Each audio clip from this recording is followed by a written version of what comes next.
I was employed as a secretary in a shipping and travel agency. I liked the job a lot. And then after we got married, I had to stop working. And even if I wanted to, I couldn't keep on working because that was the law. When my husband passed away, with this 3/4 of his pension, I found it hard. 60 years ago, marriage and children often meant women couldn't pursue a career, potentially leaving them struggling financially later in life. But can women in today's EU say they have a healthy work-life balance? This European Parliament has ensured professional and home lives can coexist and is fighting to guarantee that equal work means equal pay.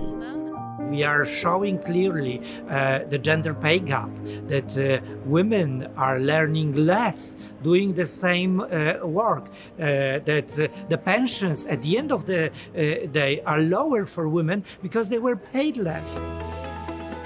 To promote equal pay, Parliament also wants to make it easier for employees within the same company to compare salaries.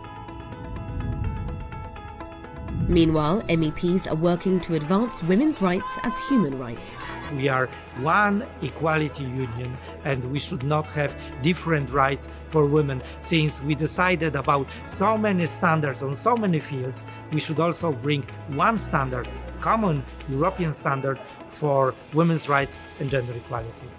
That means better access to jobs in the boardroom, greater representation in science and technology, and strategies to protect women from all types of violence. You have domestic violence and abuse, you've all forms of sexual violence, you have prostitution, you have trafficking, you have female genital mutilation, and you have forced marriage and child marriage.